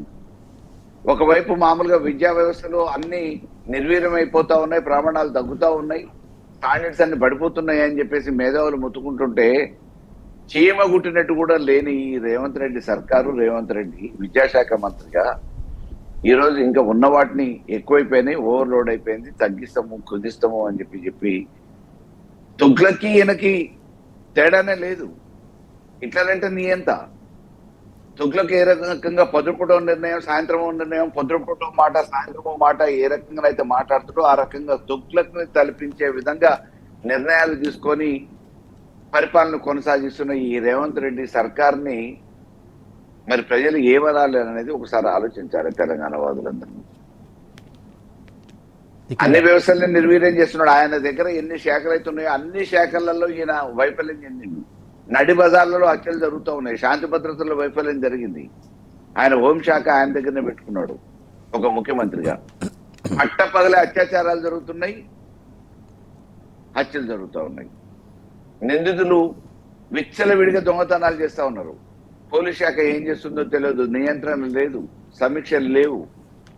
ఈ రాష్ట్రంలో అసలు ప్రభుత్వం ఉందా లేదా తెలియని అయోమయ పరిస్థితి ఉంది. కాబట్టి రేవంత్ రెడ్డి, హిట్లరు, తుగ్లకు ఈ దేశంలో వైఫల్యం చెందిన పరిపాలకులు ఎవరైతే ఉన్నారో వాళ్ళందరితో పోలిస్తే అందరినీ కలిపితే ఈ రోజు రేవంత్ రెడ్డి అనేది రుజువు అవుతుంది. ఓకే అండి. నిఖిల్ గారు, ప్రధానంగా చూసుకున్నట్లయితే ఇప్పుడు అకాడమిక్ స్టార్ట్ అవుతుంది ఇంకో 1 వీక్లో. ప్రధానంగా పేదోళ్ళు గవర్నమెంట్ స్కూల్లోకి వెళ్ళాలని చెప్పేసి కోరికతో ఉంటారు. ప్రధానంగా ప్రైవేటు విద్యా వ్యవస్థ ఎట్లా ఉందో మనం చూస్తూ ఉన్నాం. ఫీజు నియంత్రణ చేయాలని చెప్పేసి ఎంతోమంది పోరాటం చేస్తున్నారు. అది మాత్రం సాధ్యం కావట్లేదు. ప్రభుత్వాలు కూడా హామీలు ఇచ్చాయి, అది కూడా నెరవేర్చిన పరిస్థితి కనబడుతుంది. అంటే ఏ స్కూల్లోకి పోతే ఏ క్లాస్ తీసుకున్నా లక్షలలో ఫీజు వసూలు చేస్తారు. అంటే ఇప్పుడు ప్రైవేట్ స్కూళ్ళకి ఎక్కువగా ప్రభుత్వం మొగ్గు చూపడానికా, లేకుంటే వాళ్ళను లాభపడే రీతిగా ఈ నిర్ణయాలు అనుకోవాలి, ఏమనుకోవాలి అసలు? ఈ సందర్భంగా నేను ఒక 4-5 విషయాలు మీ ద్వారా తెలంగాణ సమాజం దృష్టికి తీసుకురాగలుగుతున్నా. ఇదే రేవంత్ రెడ్డి గారు ముఖ్యమంత్రిగా బాధ్యతలు తీసుకోవడంతో పాటు రాష్ట్రంలో విద్యాశాఖ మంత్రిగా కూడా ఇదే రేవంత్ రెడ్డి గారు ఉన్నటువంటి పరిస్థితి ఈరోజు. గతంలో ప్రతిపక్షంలో ఉన్ననాడేమో అక్కడో ఇక్కడో చిన్న చిన్న సంఘటనలు జరుగుతూ ఉంటే అది పూర్తిగా కేసీఆర్ గారికి ఆపాదించే ప్రయత్నం చేసి కేసీఆర్ గారిని విమర్శలు చేసిండ్రు అనేక రకాలుగా. ఈరోజు ఇదే రేవంత్ రెడ్డి గారు విద్యాశాఖ మంత్రిగా రాష్ట్ర ముఖ్యమంత్రిగా బాధ్యతలు తీసుకున్న నాటి నుంచి చూస్తే మనము దాదాపుగా ఒక 1000 మంది విద్యార్థులు రాష్ట్ర ప్రభుత్వం నడుపుతున్నటువంటి పాఠశాలల్లోని విద్యార్థులు ఆసుపత్రుల పాలై దాదాపుగా ఒక 60-70 మంది విద్యార్థులు మరణించినటువంటి పరిస్థితులు చూసినాము. ఇదే రేవంత్ రెడ్డి గారు బాధ్యతలు తీసుకున్న తర్వాత మా బొల్లం మల్లయ్య యాదవ్ గారు ప్రాతినిధ్యం వహిస్తున్నటువంటి అదే ఉమ్మడి నల్గొండ జిల్లా వాళ్ళ పక్కనే ఉన్నటువంటి సూర్యాపేట నియోజకవర్గంలో టీచర్కి అక్కడ ఉన్నటువంటి ప్రిన్సిపాల్కి సంబంధించిన ఆఫీస్ రూమ్లో బీర్ బాటిల్ దొరికినటువంటి పరిస్థితులు చూసినాం మనము. అక్కడ నుంచి చూస్తే అనేక విషయాలని మనం గమనిస్తూ పోతూ ఉంటే ఇదే రేవంత్ రెడ్డి గారు ఈరోజు ఏం చెప్తా ఉన్నారంటే రాష్ట్రంలో దాదాపుగా 27,000 ఉన్నటువంటి ప్రభుత్వ స్కూళ్లను 4,000కు కుదిస్తాం మేము అని చెప్తా ఉన్నారు. రేవంత్ రెడ్డి గారు ఏనాడన్నా ఈ 30 నెలల కాలంలో మీరు విద్యాశాఖ మంత్రిగా ముఖ్యమంత్రిగా బాధ్యతలు తీసుకున్న కాలంలో ఏనాడన్నా విద్యాశాఖ మీద రివ్యూ చేసిండ్రా? మీరు నిజంగా రివ్యూ చేసుంటే విద్యాశాఖ మీద మీకు ఏమాత్రం అవగాహన ఉన్నా కూడా ఇటువంటి వ్యాఖ్యలు మీ నోటి నుంచి వచ్చే పరిస్థితి అసలే ఉండదు. ఎందుకంటే రాష్ట్రంలో ఇదే రేవంత్ రెడ్డి గారు చెప్తా ఉంటారు 27,000 ప్రభుత్వ స్కూళ్ళు ఉన్నాయి, దాదాపుగా 26 లక్షల మంది చదువుతూ ఉన్నారని. దాన్ని ఈరోజు 4,000కు మీరు కుదించాలన్న ఆలోచన చేస్తూ ఉంటే ఒక్కొక్క స్కూల్ మీద పడే లోడ్ ఎంత? అసలు దీనికన్నా ముందు మీరు రాష్ట్రంలో అధికారంలోకి వచ్చిన తర్వాత విద్యాశాఖకి సంబంధించి అత్యంత కీలకంగా మీరు చెప్పిన ఆలోచన ఏంది? రాష్ట్రంలో ప్రతి నియోజకవర్గంలో ఇంటిగ్రేటెడ్ స్కూల్ తీసుకొస్తాము అన్నారు. ఆ స్కూల్కు సంబంధించి రాష్ట్ర ప్రభుత్వం చాలా స్పష్టంగా 200 కోట్ల రూపాయలతో ఒక్కొక్క స్కూల్ నిర్మాణం చేస్తాము మేము. ఆ స్కూల్కి సంబంధించి రాష్ట్రంలో 100 స్కూళ్ళను నిర్మాణం చేస్తే దాదాపుగా 20,000 కోట్ల ప్రాజెక్ట్ ఇది అని చెప్పిండ్రు. రాష్ట్రంలో ఆల్రెడీ అనేక ప్రభుత్వ పాఠశాలలు ఉన్నాయి, మీరు ఉన్న వాటినే తగ్గిస్తా అని చెప్తా ఉన్నారు. గతంలో కేసీఆర్ గారు ముఖ్యమంత్రిగా ఉన్ననాడు ఓన్లీ గురుకులాలకు సంబంధించి చూస్తే రాష్ట్రంలో ఆనాడు 300 గురుకుల పాఠశాలలు ఉంటే కని విని ఎరగని రీతిలో రాష్ట్రంలో ప్రతి సామాన్యుడి పిల్లలు కూడా ప్రభుత్వ పాఠశాలకు పోయే పరిస్థితి లేదు. ఇందాక మీరు చెప్పినట్టుగా ప్రభుత్వ పాఠశాలల్లో వేలాది రూపాయలు లక్షలాది రూపాయల ఫీజులు ముక్కుపిండి వసూలు చేస్తూ ఉన్నారు. సామాన్యుణ్ణి మన ప్రభుత్వ స్కూల్కే ఇటువంటి గొప్ప విధానాన్ని తీసుకొచ్చి దాన్ని స్ట్రెంథెన్ చేస్తూ 300 గురుకుల పాఠశాలలు ఉంటే 1022కు పెంచినటువంటి చరిత్ర కేసీఆర్ గారిది ఉంటే ఈరోజు 20,000 కోట్లతో మీరు కొత్తగా స్కూళ్ళు కట్టి ఏం చేస్తారండి? ఉన్నవే మూసేస్తామని చెప్తూ. అంటే ఈ 20,000 కోట్లు కేవలం మీకు కాంట్రాక్టులు రావడానికి, మీకు నచ్చిన వాళ్ళకి కాంట్రాక్టులు అప్పచెప్పడానికి, దాని నుండి కమిషన్లు తీసుకోవడానికి మాత్రమే అనేది ఇక్కడ చాలా చాలా స్పష్టంగా తెలుస్తూ ఉంది. దీన్ని మరొక్క అడుగు ముందుకేసి చూస్తే ఇదే రేవంత్ రెడ్డి గారు ప్రాతినిధ్యం వహిస్తున్నటువంటి కొడంగల్ నియోజకవర్గంలో వీళ్ళు అధికారంలోకి వచ్చిన తర్వాత ప్రభుత్వమే నడిపే విధంగా ఒక ఇంజనీరింగ్ కాలేజ్ మొదలుపెట్టినరు. నిన్నగాక మొన్న 2వ అకాడమిక్ ఇయర్ అయిపోయింది వాళ్ళది. అంటే మొదటి సంవత్సరంలో జాయిన్ అయిన వాళ్ళది సెకండ్ ఇయర్ అయిపోయింది. ఇప్పుడు స్పష్టంగా రాష్ట్ర ప్రభుత్వమే చేతులు ఎత్తేసి ఈ ఇంజనీరింగ్ కళాశాలను మేము నడపలేము అని చెప్పి దాన్ని జేఎన్టీయూకి బదలాయించినటువంటి పరిస్థితి. ఉన్న కాలేజీలను మీరు నడపలేరు, మీ సొంత నియోజకవర్గంలో ఉన్న వాటిని నడపలేరు, ప్రభుత్వ పాఠశాలలో చదువుతున్న పిల్లలకు కనీసం అన్నం పెట్టే పరిస్థితి ఉండదు. ఈరోజు మళ్ళొక్క విషయం ఏం చెప్తా ఉన్నారు? ఇదే ప్రభుత్వ పాఠశాలను మేము 27,000 నుంచి 4,000 కుదిస్తూ విద్యార్థుల ఇంటి వద్దకే బస్సులు పంపుతాం, మేము ప్రైవేట్ స్కూళ్ళు ఏ రకంగా పంపుతూ ఉంటాయో అదే విధంగా పంపుతాము అని చెప్తా ఉన్నారు.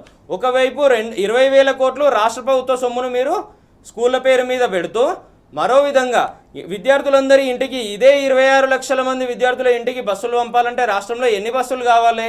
మళ్ళీ వాటన్నిట్లను ఏదో ఒక కాంట్రాక్టర్కి ఇచ్చి కొనుగోలు చేయాలి, దాని నుండి కమిషన్లు దండుకోవాలి. ఇది వీళ్ళ ఆలోచన. ఇంకొక అంశం, ఇప్పుడు ఇన్ని వేల స్కూల్ కుదిస్తే ఉన్నటువంటి స్టాఫ్ ఏమైపోవాలి, ఎక్కడికి పోవాలి, అలాగే టీచర్ల పరిస్థితి ఏంది అసలు, వారి ఉద్దేశం ఏంది, వారికి సంబంధించి ఎలాంటి నిర్ణయాలు తీసుకుంటారు మరి? అయితే హిట్లర్ని నేను ఆదర్శంగా తీసుకొని హైడ్రాని పెట్టినా అన్నారు కదా, వాస్తవానికి ఈయననే హిట్లర్ లాగా పరిపాలన చేస్తున్నటువంటి పరిస్థితి. మీరు అడిగిన దాని మీద కనీస ఆలోచన లేదు, కనీస విజ్ఞానం కూడా లేదు రేవంత్ రెడ్డికి. ఈరోజు విద్యాశాఖ మంత్రి అంటాడు, విద్యార్థులకు సంబంధించిన సమావేశాల్లో బూతులు మాట్లాడుతూ ఉంటాడు, ప్రతిపక్ష నాయకులను విమర్శిస్తూ ఉంటాడు. ఒక ముఖ్యమంత్రిగా మీరు రాష్ట్రానికి సంబంధించి భవిష్యత్తును తయారు చేసే గొప్ప అవకాశం ఉన్నటువంటి సందర్భంలో, గొప్ప విషయాలు చెప్పాల్సినటువంటి సందర్భంలో గతంలో కేసీఆర్ గారు ఏ రకంగా మాట్లాడుతూ ఉండే, అన్ని వర్గాలను ఏ రకంగా హక్కున చేర్చుకుంటూ ఉండే, మరీ ముఖ్యంగా భావి భవిష్యత్తును తయారు చేసే విషయంలో ఆనాడు ప్రవీణ్ కుమార్ గారు లాంటి వాళ్ళను ఒక అద్భుతమైనటువంటి ఆఫీసర్లను పెట్టి ఇదే గురుకుల పాఠశాలలకు సంబంధించిన విద్యార్థులను, ప్రభుత్వ పాఠశాలలకు సంబంధించిన విద్యార్థులను ఇంటర్నేషనల్ స్థాయికి తీసుకుపోయినటువంటి ఆలోచనలు గతంలో కేసీఆర్ గారు చేస్తే, ఈరోజు రేవంత్ రెడ్డి గారు ఒక బూతు పితగా మారి కేవలం ప్రతిపక్షాలను విమర్శ చేయడమే ఆలోచనగా ఎక్కడ పడితే అక్కడ ప్రతిపక్షాలను మాత్రమే విమర్శ చేయడం కాదు, మరొక అడుగు ముందుకేసి రాష్ట్రంలో ఉన్నటువంటి ప్రభుత్వ పాఠశాలలో చదువు చెప్తున్నటువంటి ఉపాధ్యాయులను కూడా తక్కువ చేసే విధంగా, బ్లేమ్ చేసే విధంగా, ప్రైవేటు స్కూళ్ళలో చెప్తున్నటువంటి విద్యార్థులతో కంపేర్ చేసి ఏ రకంగా తక్కువ చేసినో మనం చూసినాము. ఇట్లా మీరు ఏ రకంగా చూసినా కూడా పూర్తి స్థాయిలో విద్యాశాఖను విధ్వంసానికి గురి చేసే విధంగా ఆలోచనలు చేస్తూ ఉన్నారు. నిన్నగాక మొన్న విద్యా కమిషన్ అనేస్తారు. గతంలో కేసీఆర్ గారిని ఎవరైతే రాజకీయంగా కక్షగట్టి విమర్శలు చేసినరో అదే అధికారులను తీసుకొచ్చి విద్యా కమిషన్ వేస్తారు. ఆ విద్యా కమిషన్ చైర్మన్గా ఉన్నటువంటి వ్యక్తులు ఏం చేస్తూ ఉంటారు, పూర్తి గడువు నిండక ముందే రాజీనామాలు చేసి ఇంటికి పోతూ ఉంటారు. దానికి ముందేం ఆలోచనలు చేస్తారు, ఇంటర్ బోర్డును మేము విలీనం చేస్తూ ఉన్నాము, డైరెక్ట్గా 10th తర్వాత +2 ఉంటుంది అని చెప్తా ఉంటారు. చెప్పి ఆర్డర్లు కూడా, జీవో కాపీలు కూడా రిలీజ్ చేస్తూ ఉంటారు. అడ్మినిస్ట్రేషన్ శాంక్షన్లు ఇచ్చి డిఈఓలకు ఆదేశాలు కూడా ఇస్తూ ఉంటారు. ఇన్ని ఇచ్చిన తర్వాత విమర్శలు రాగానే ఏం చేస్తారు, లేదు ఈసారి మేము ఆలోచనలు చేయట్లేదు, ఇదంతా కూడా మళ్ళీ వచ్చే సంవత్సరం నుంచి అని చెప్తా ఉంటారు. అంటే రాష్ట్రంలో విద్యాశాఖలో ఏం జరుగుతూ ఉంది ఈరోజు అనేది చాలా స్పష్టంగా, ఒక పిచ్చోని చేతిలో రాయి ఉంటే ఏ రకంగా ఉంటుందో సేమ్ అదే విధంగా ఈరోజు రేవంత్ రెడ్డి గారి పరిపాలన నడుస్తూ ఉంది. ఇప్పటికైనా ఇటువంటి ఆలోచనలన్నీ మీరు ఎక్కడ పడితే అక్కడ పబ్లిక్ డొమైన్లో మాట్లాడుతూ తెలంగాణలో ఉన్నటువంటి సామాన్యులను, బడుగు బలహీన వర్గాలను, ప్రభుత్వ స్కూళ్లకు పోయేటటువంటి విద్యార్థులను కన్ఫ్యూజన్కు గురి చేసే ఆలోచనలు మానుకోండి రేవంత్ రెడ్డి గారు. ఒకవైపు పిల్లలకు సంబంధించి స్కూళ్ళలో కనీసం మధ్యాహ్న భోజనం ప్రాపర్గా పెట్టలేకపోతూ ఉన్నారు. మీరు పురుగుల అన్నం పెడతా ఉన్నారు, పురుగుల సాంబార్ పెడతా ఉన్నారు. దానివల్ల ఎన్ని రకాలుగా విద్యార్థులు ఆసుపత్రుల్లో పాలవుతూ ఉన్నారో మనం చూస్తూ ఉన్నాము. భవిష్యత్తును కాపాడాల్సినటువంటి మీరు రాష్ట్రాన్ని బంగారు పల్లెంలో పెట్టి మీకు అప్పచెప్పినటువంటి కేసీఆర్ గారు ఏ రకంగా నిర్ణయాలు తీసుకున్నారో దాన్ని మొత్తం తుడిచిపెట్టే విధంగా రాష్ట్రాన్ని పూర్తిగా విధ్వంసం వైపుగా మీరు నడుపుతూ ఉన్నారు. 27,191 ఎకరాలను కేసీఆర్ గారు పూర్తి స్థాయిలో భూసేకరణ చేసినారు. ఇదే పాలమూరు రంగారెడ్డి ప్రాజెక్టుకు సంబంధించి 27,000 కోట్లను పూర్తి స్థాయిలో చెల్లింపులు కూడా చేసి ఖర్చు చేసినటువంటి పరిస్థితులను మనం చూసినాము. దీన్ని కూడా ఒక అడుగు ముందుకేసి ఏం చెప్తా ఉన్నారు, ఒక అబద్ధాన్ని మళ్ళీ చెప్పి దాన్నే నిజమని చెప్పేసి నమ్మించే విధంగా ఈరోజు రాష్ట్ర ప్రజల ముందు ఒక అబద్ధాన్ని మళ్ళీ చెప్తా ఉన్నారు. ఏం చెప్తా ఉంటారు, ఇదే కృష్ణానదికి సంబంధించి తెలంగాణకి ఆంధ్రాకి రావాల్సిన నీటి హక్కుల విషయంలో ఒకవైపు ఆంధ్రప్రదేశ్కు లాభం చేకూరుస్తూ ఉంటారు, మరోవైపు కర్ణాటకకు లాభం చేకూరుస్తూ ఉంటారు, తెలంగాణ రైతుల పాలిట మరణ శాసనం రాస్తూ ఉంటారు. రాస్తూ కేసీఆర్ గారిని బదనం చేసే విధంగా ఏం చెప్తా ఉంటారు, ఇదే కృష్ణానదిలో 299 టీఎంసీలకు కేసీఆర్ గారే ఒప్పుకొని వచ్చిండ్రు అని చెప్తా ఉంటారు. రేవంత్ రెడ్డి గారు ఈరోజు మీరు నడుపుతున్నటువంటి ఇదే కాంగ్రెస్ పార్టీ 60 సంవత్సరాల్లో ఒక్క ప్రాజెక్టు కూడా పూర్తి చేయలేకపోయింది కదా. ఇదే తెలంగాణ ప్రాంతంలో పూర్తి చేయకపోవడం వల్లనే మొదటి సంవత్సరంలో విభజన జరిగినటువంటి మొదటి సంవత్సరంలో నీళ్లు వాడుకునే పరిస్థితే లేదు. ఆనాటికి నీళ్ల విభజనే జరగలేదు. సెక్షన్ 3ని మీరు ఏపీ రీఆర్గనైజేషన్ యాక్ట్లో ఎందుకు పెట్టలేకపోయినరు? ఇవన్నీ తప్పులు చేసేదేమో మీ కాంగ్రెస్ పార్టీ, కానీ మీరు అది రుద్దేదేమో కేసీఆర్ గారి మీద రుద్దాలని ఆలోచనలు చేస్తూ ఉంటారు.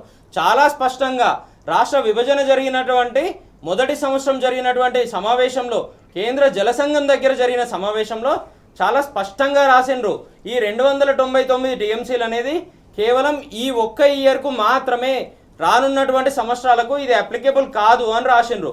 రాస్తా ఉంటే దీని మీద రాష్ట్ర ప్రభుత్వం తరఫున సంతకాలు పెట్టింది ఎవరండి? తెలంగాణ ప్రభుత్వం తరఫున ఆనాడు ఇరిగేషన్ ప్రిన్సిపల్ సెక్రటరీగా ఉన్నటువంటి ఎస్కే జోషి గారు చాలా స్పష్టంగా తన సంతకాన్ని మీరు ఇక్కడ చూడొచ్చు. ఇది కేవలం 299 టీఎంసీలు అనేది ఈ ఒక్క సంవత్సరానికి సంబంధించి మాత్రమే అని. మరోవైపు ఎవరు సంతకం పెడతారు? ఆనాడు చంద్రబాబు నాయుడు గారితో కలిసి పనిచేసినటువంటి ఆ రాష్ట్ర ఆంధ్రప్రదేశ్ ఇరిగేషన్ శాఖ ప్రిన్సిపల్ సెక్రటరీగా ఉన్నటువంటి ఆదిత్యనాథ్ దాస్ గారు పెడతా ఉంటారు. ఏమని? ఇదే 299 టీఎంసీలకు ఒక్క సంవత్సరానికే మేము ఒప్పుకుంటామని. ఈరోజు రేవంత్ రెడ్డి గారు ముఖ్యమంత్రి అయిన తర్వాత ఏం చేస్తూ ఉంటారు?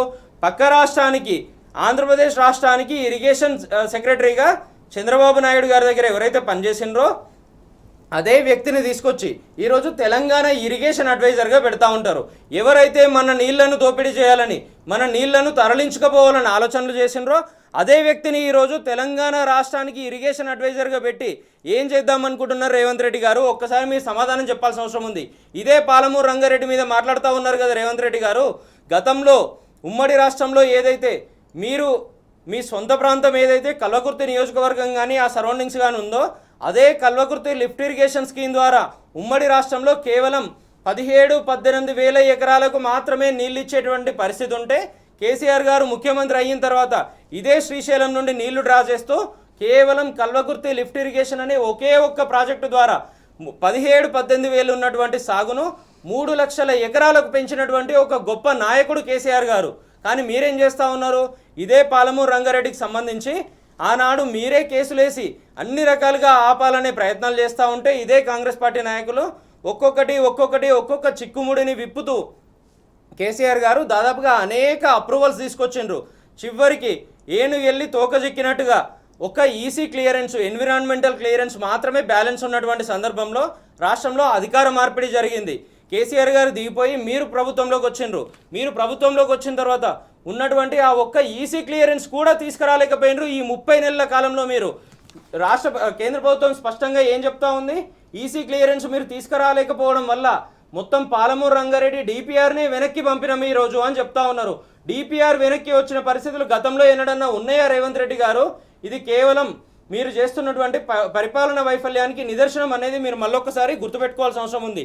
ఈరోజు తన తప్పులన్నిట్లను పబ్లిక్ డొమైన్లో ఎక్కడ తెలుస్తూ ఉంటాయో దానివల్ల పాలమూరు రైతులు ఎక్కడైతే చీరి చింతకట్టే ఆలోచనలు చేస్తూ ఉంటారో దాన్ని మొత్తం సైడ్ లైన్ చేయడానికి, కేసీఆర్ గారిని బదనం చేయడానికి ప్రయత్నాలు చేస్తూ ఉన్నారు. ఇదే పాలమూరుకు సంబంధించి ప్రధాన ప్రతిపక్షంగా ఉన్నటువంటి బీఆర్ఎస్ పార్టీ నాయకులు, గతంలో మంత్రులుగా పనిచేసినటువంటి వాళ్ళు, గతంలో శాసనసభ్యులుగా పనిచేసినటువంటి వాళ్ళు, రేవంత్ రెడ్డి గారు మీరు ఈ ప్రాజెక్టును కనుక ముందుకు తీసుకుపోయే ఆలోచనలు చేయకపోతే, పాలమూరును పడవ పెట్టే ఆలోచనలు చేస్తూ ఉంటే మేము కదం దొక్కాల్సిన ఆలోచనలు చేయాల్సి వస్తుంది. మేము పబ్లిక్ డొమైన్కి పోతాము, పాదయాత్రలు కూడా చేసి ప్రజలందరినీ ఏకం చేస్తాం. ఇక్కడ మీరు చేస్తున్నటువంటి ఈ ఇబ్బందులన్నిట్లను కూడా ప్రజల దృష్టికి తీసుకుపోతాము అని చెప్తా ఉంటే ఆగమేఘాల మీద రివ్యూ సమావేశాలు పెడతారు, ఆగమేఘాల మీద ప్రాజెక్టు రివ్యూలు చేస్తూ ఉంటారు, ప్రాజెక్టుల సందర్శనకు పోతూ ఉంటారు. ఇవన్నీ చేసి కూడా చివరగా మళ్ళీ కేసీఆర్ గారిని మాత్రమే బదనాం చేయాలన్న కుట్రలు పన్నుతూ ఉంటారు. మీరు ఎన్ని చేసినా కూడా ఆనాడు వలసల జిల్లాగా ఉన్నటువంటి పాలమూరును సస్యశ్యామలం చేసే దిశగా కేసీఆర్ గారు ఆలోచనలు చేసిండ్రు.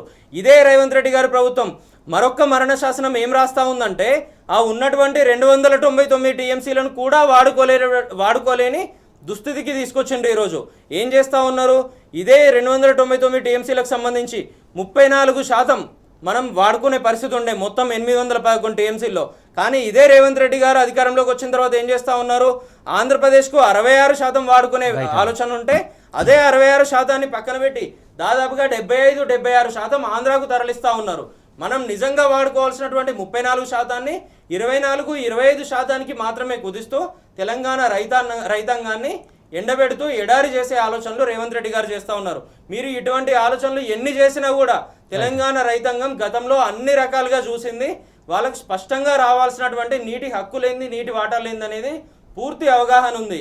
కాబట్టి ఇటువంటి ఆలోచనలు పక్కన పెట్టి మీరు మిమ్మల్ని నమ్మించి గెలిపించినటువంటి పాలమూరు జిల్లాకు న్యాయం చేయాల్సిన ఒక బాధ్యత ఈరోజు రాష్ట్ర ముఖ్యమంత్రిగా మీ మీద ఉంది రేవంత్ రెడ్డి గారు. ఇప్పటికైనా పాలమూరు రంగారెడ్డిలో మిగిలినటువంటి ఆ డిస్ట్రిబ్యూటరీ ఛానల్స్ అన్నీ కూడా కంప్లీట్ చేసి మిగిలిన 10% పనులు పూర్తి చేసి పాలమూరును సస్యశ్యామలం చేసే ఆలోచనలు చేయండి రేవంత్ రెడ్డి గారు. రైట్ అండి, మీరు అన్నట్టు ఒక పాలమూరుకే కాదు, పాలమూరుకు న్యాయం చేయాల్సిందే, యావత్ తెలంగాణ కూడా న్యాయం చేయాల్సిందే. ఈ అన్యాయం చేస్తే మాత్రం తెలంగాణ సమాజం ఊరుకునే పరిస్థితి లేదు. ప్రధాన ప్రతిపక్షమైనటువంటి బీఆర్ఎస్ కూడా ఎండగడుతుంది. ఎప్పటికప్పుడు రేవంత్ సర్కార్ చేస్తున్నటువంటి తప్పులను ఎప్పటికప్పుడు ఎండగడుతుంది. తెలంగాణ సమాజాన్ని కూడా మేలుకొల్పుతుంది. ఖచ్చితంగా మనకు రావాల్సినటువంటి వాటాకు సంబంధించి నీటి వాటాలు కావచ్చు, అన్ని సమస్యలు కావచ్చు, ఖచ్చితంగా పోరాడుతుంది బీఆర్ఎస్ అనేది ప్రధానంగా చెప్తున్నటువంటి అంశం. మల్లయ్య గారు, ప్రధానంగా ఏదైతే మలేషియాలో జరిగినటువంటి తెలంగాణ ఆవిర్భావ వేడుకల్లో బీఆర్ఎస్ వర్కింగ్ ప్రెసిడెంట్ కేటీఆర్ పాల్గొన్నారు, అక్కడ ప్రసంగించారు. చాలా కీలకమైనటువంటి విషయాలు ప్రస్తావించారు. దానికి సంబంధించి మీరేమంటారు?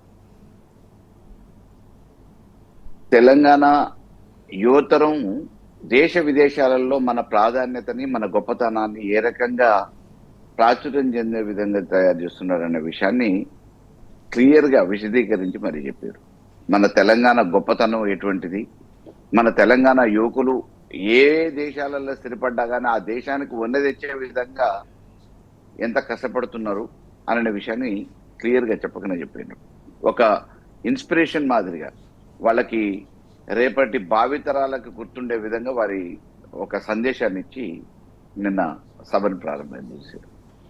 మేము ఏమంటున్నాము, తెలంగాణ పదమే కనీసం డిక్షనరీలో లేదు అని చెప్పిన ఒక అవగాహన లేని నాయకుడు మాట్లాడుతుంటే అదే వేదిక మీద పంచుకున్న చంద్రబాబు నాయుడు గారు కనీసం మాట్లాడాల్సిన బాధ్యత ఉంది. కనీసం నోరు విప్పలేదు.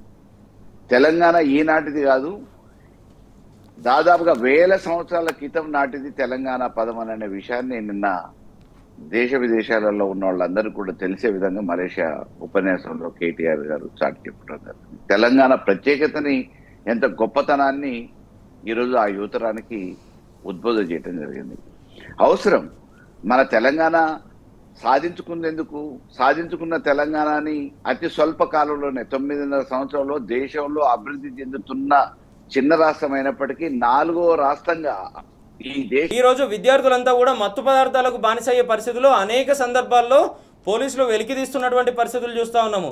ఇవన్నీ పక్కన పెట్టి మీరు రివ్యూలు చేస్తూ మరింత స్ట్రెంథెన్ చేసే విధంగా తీసుకుపోండి విద్యాశాఖని. అంతేగాని మీకు నడపడం చేత కాకపోతే ఇంకో మంత్రిని అలర్ట్ చేయండి, ఇంకొకరికి ఆ శాఖను అప్పగించండి.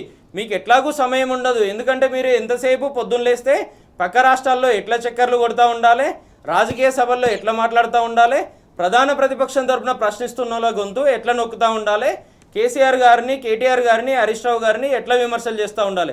ఇది మాత్రమే మీ ఎజెండాగా 30 నెలల నుండి చూస్తూ ఉన్నాము.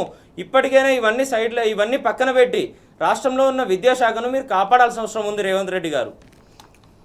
మల్లయ్య గారు, ప్రధానంగా చూస్తూ ఉన్నాం ఏదైతే మనకు రావాల్సినటువంటి నీటి వాటాలు కావచ్చు, ప్రాజెక్టుల అంశాలు కావచ్చు, అటు కర్ణాటక, ఆంధ్రప్రదేశ్ రాష్ట్రాలు ఎలా దోచుకెళ్తున్నాయి, ఎలా ఇష్టానుసారంగా ప్రాజెక్టులను కడుతున్నారు. అలాగే ప్రాజెక్టుల వెనుకాల ఉన్నటువంటి పేర్లు ఒకటైనా, పేర్లు రకరకాలైనా సరే నీటిని మాత్రం దోచుకెళ్ళడానికి అటు ఆంధ్రప్రదేశ్ సర్కారు కావచ్చు, అలాగే అటు కర్ణాటక సర్కారు చాలా క్లియర్ కట్గా ప్లాన్లు వేస్తూ ఉంది. దీనికి ముఖ్యంగా వాళ్ళకు సహకరిస్తుంది అటు కేంద్రంలో ఉన్నటువంటి బీజేపీ సర్కారు అయితే, ఇటు రాష్ట్రంలో ఉన్నటువంటి కాంగ్రెస్ సర్కారు ప్రధానంగా వారికి సహకరిస్తున్నటువంటి అంశాన్ని ఇట్లా చూడాలి. ప్రధానంగా తెలంగాణకు రావాల్సినటువంటి నీటి వాటాలకు కావచ్చు, ప్రాజెక్టులకు సంబంధించి కావచ్చు, ఎందుకు సరైన పద్ధతిలో కాంగ్రెస్ సర్కారు కావచ్చు, రేవంత్ కావచ్చు ఎందుకు నిర్ణయాలు తీసుకోలేకపోతుండే, అటు వాళ్ళకి అంతపడడానికి కారణాలు ఏమయ్యే ఉండొచ్చు అనుకోవాలి మనం. వాయిస్ ఇంకేదో డిస్టర్బెన్స్ వస్తుందండి, అది ఒకసారి చేంజ్ చేసుకోండి. Okay sir. రెండోది, ఏ విషయం మీద అవగాహన లేదు సంపూర్ణంగా రేవంత్ రెడ్డి గారికి. ఇవాళ కృష్ణా జలాలు వాడకంలో ఆంధ్ర వాళ్ళు మనల్ని మాయ చేసి, మసిపూసి మారేడుకాయ చేసి 75% వాళ్ళు వాడుకుంటే 20% కూడా మనం వాడుకోలేదు. ఇది రాను తెలంగాణకి సంపూర్ణంగా నష్టం చేసే అవకాశం ఉంటుంది భవిష్యత్తు. ఇప్పటి వరకు కొనసాగింపుగా తెలంగాణ ప్రభుత్వం మొదలుపెట్టి 90% పనులు పూర్తి చేసిన ఏ ఒక్క ప్రాజెక్ట్ని కొనసాగింపుగా మిగిలిన పై మెరుగులు దిద్ది 10% పూర్తి చేయాల్సిన పనులను కూడా పూర్తి చేయట్లేదు. పూర్తి చేసిన పనులకేమో మేమే చేసినామని చెప్పేసి కొబ్బరికాయలు కొట్టుకునే ప్రయత్నం చేస్తూ ఉన్నారు. అప్పుడు శంకుస్థాపనలు చేసి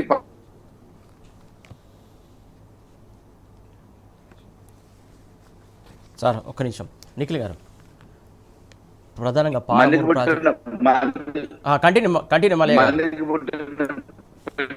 మా పిల్లలని, మందికి పుట్టిన పిల్లలు మా పిల్లలు అని చెప్పుకునే విధంగా తెలంగాణ ప్రభుత్వం చేసిన పనులకి ఈరోజు వాళ్ళు కొబ్బరికాయలు కొడుతున్నారు సహా. ఇట్లా అనేక రకమైన ప్రాజెక్టులకి కొబ్బరికాయలు కొడుతున్నారు తప్ప కనీసం ఇంతవరకు ఏ ఒక్క నీటి రంగానికి సంబంధించిన ప్రాజెక్టుకి 5 పైసల బిల్ల ఈ 2.5 సంవత్సరాలుగా కాంగ్రెస్ సర్కార్ కేటాయించలేదు. ఇవాళ గుర్తొచ్చింది మహబూబ్నగర్ జిల్లా, సొంత జిల్లా, పాలమూరు బిడ్డని అనేది ఈరోజు గుర్తొచ్చింది. ఎందుకు గుర్తొచ్చిందాక ఒక టైం పాయింట్ లో ఇగో ఈ నిధులు కేటాయిస్తున్నాం, కాలంలో దీన్ని ప్రాజెక్టును పూర్తి చేస్తామని అనేది ఏం లేదు. అటు ఇటు తిరిగిన తర్వాత ఢిల్లీ నుంచి వచ్చిన తర్వాత ఇక్కడ ఏదో ఒకటి రాజకీయ ప్రకంపనలు లేపాలి కాబట్టి, కేసీఆర్ గారిని తిట్టాలి కాబట్టి ఒక వేదిక పెట్టి ఆ వేదిక మీద మీ గద్దెలు కూస్తాం, మిమ్మల్ని అధికారంలోకి రానియం, మీ జెండా ఎగరనీయం, ఈయన అయ్యే జాగిర్ లెక్క మాట్లాడుతా ఉన్నాడు. కొడంగల్లో ఒకసారి ఓడగొట్టిరు, వేరే అడ్రస్ లేని మల్కాజ్గిరికి పోయేసి అడ్రస్ రాపించుకొని పోటీ చేసాడు.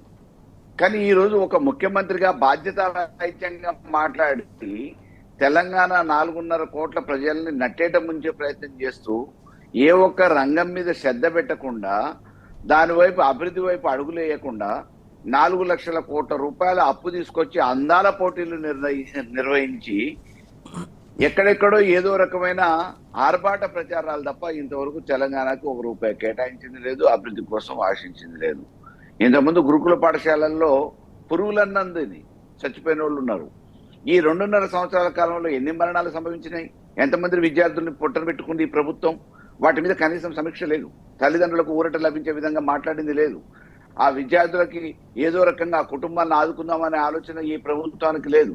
వేరే వాళ్ళ మీద బట్ట కాల్చి మీదేసే విధంగా వేరే వాళ్ళ మీద ఏదో రకంగా రంగు పులిమే ప్రయత్నం చేస్తా ఉన్నారు. కాబట్టి ఈరోజు పాలమూరు ప్రాజెక్టుకి ఏదైతే శంకుస్థాపన చేస్తామో మేము నిధులు కేటాయించలేదన్నలో బహిరంగ చెప్తున్నాం. మా మాజీ మంత్రివర్యులు నీటి రంగానికి సంబంధించిన హరీష్ రావు గారు మాట్లాడి మేము కేటాయించిన నిధులతోనే 90% పనులు పూర్తయినాయి, ఈరోజు అవగాహన లేకుండా మాట్లాడొద్దని. మీరు శ్వేతపత్రం విడుదల చేయండి. తెలంగాణ ప్రభుత్వం ఉన్నప్పుడు గారు కేసీఆర్ గారి నాయకత్వంలో ప్రాజెక్టులకు పెట్టింది ఎంత, మీరు ఈరోజు వచ్చిన తర్వాత పెట్టింది ఎంత, ఎన్ని నిధులు కేటాయించారు, ఇది బహిరంగంగా ప్రజల ముందు చర్చ పెడదాం, నీటి రంగ నిపుణుల ముందు చర్చ పెడదాం, మేధావుల ముందు చర్చ పెడదాం. కానీ ఎంతసేపు డైవర్షన్ పాలిటిక్స్ పక్కదో పట్టేయాలి, ఉన్న వాస్తవాల్ని మరుగున పడేయాలి, ఏదో రకమైన తిట్ల పురాణాన్ని అందుకోవాలి, ప్రతిపక్షాలని తిట్లతోని పునీతం చేయాలని చెప్పేసి ఒక ఆలోచన చేస్తా ఉన్నాడు. కానీ ఇది మంచి పద్ధతి కాదు. రేవంత్ రెడ్డికి అవగాహన లేదు, ఆలోచన లేదు. నిర్ణయాలు తొగ్లక్ లాంటి నిర్ణయాల వల్ల ఈరోజు తెలంగాణ యావత్ ప్రజానికం ఇబ్బంది పడే పరిస్థితి ఉంది. కాబట్టి దీనికి ఇక ప్రత్యామ్నాయం ఇప్పుడు ఏం చేస్తామనేది ఏం లేదు. ఇంకా 2.5 సంవత్సరాలు భరించాల్సిందే. కానీ ఇప్పటికీ కూడా ఇష్టారీతిగా మాట్లాడటం అనేది మంచిది కాదు. ఎక్కడికక్కడ తెలంగాణ ప్రజలు ఎదురుదాడి చేసే పరిస్థితి అతి సమీపంలోనే ఉందనే విషయాన్ని కూడా రేవంత్ రెడ్డి గుర్తించాలి. ఎందుకంటే ఒకవైపు గ్రామ సభలు జరుగుతూ ఉన్నాయి, గ్రామ సభల పేరు మీద అనేక రకమైన పథకాలు, ప్రాజెక్టులు, పనులు పేరు మీద ఉత్తగా చదివిపోతా ఉన్నారు. దీనికి కోట్ల రూపాయలు ఖర్చు పెడతా ఉన్నారు. కానీ ఎక్కడ ఒక్క అడుగు ముందుకు కేసింది లేదు. దాదాపుగా ఇంద్రమిండ్లు అని చెప్పారు. నియోజకవర్గానికి 3,500 ఇళ్లు కేటాయిస్తామన్నారు ప్రతి సంవత్సరానికి. ఇప్పటి వరకు ఏ నియోజకవర్గాలు 3,000 ఇళ్లు పూర్తయింది లేదు, కేటాయించింది లేదు, ఇచ్చింది లేదు. అక్కడ ఇక్కడో అడప తడప 1 6 ఇచ్చిన కాడ అసంపూర్తిగానే ఉన్నాయి. గృహప్రవేశాల పేరు మీద ఆర్భాటాలు చేస్తూ ఉన్నారు మోడల్గా. కాబట్టి ఇవాళ ఏ ఒక్క రంగాన్ని కూడా ముందుకు తీసుకుపోకుండా అభివృద్ధిని గాలి కొలేసి తెలంగాణ రాష్ట్రాన్ని ఆయన గుత్తాధిపత్యం అనుకునే విధంగా ఢిల్లీకి ట్రిప్పులు కొడుతూ పబ్బం గడుపుకునే రేవంత్ రెడ్డిని మరి అందరూ కూడా ప్రజలు ఒకసారి ఆలోచించాల్సిందిగా కోరుతున్నారు. రైట్ అండి. మొత్తానికి ఏదైతే పాలమూరుకు సంబంధించి ప్రాజెక్టు కావచ్చు, మిగతా ప్రాజెక్టులు కావచ్చు, అన్ని పడవ పెట్టి అటు ఆంధ్రప్రదేశ్కు కర్ణాటకకు మేలు చేకూరేలాగా రేవంత్ సర్కారు నిర్ణయాలు తీసుకుంటుంది. దానికి ఏదైతే బీజేపీ ఇస్తున్నటువంటి సూచనల మేరకు ఇలాంటి నిర్ణయాలు తీసుకుంటున్నారో, అలాగే ఆంధ్రప్రదేశ్ సంబంధించినటువంటి ముఖ్యమంత్రి చంద్రబాబు గురుదక్షిణ కోసం ఇలాగా చేస్తున్నారని చెప్పేసి ప్రధానంగా దీన్ని బట్టి జరుగుతున్నటువంటి పరిణామాలను బట్టి మనం అర్థం చేసుకోవచ్చు. ఇప్పుడు ఒక షార్ట్ బ్రేక్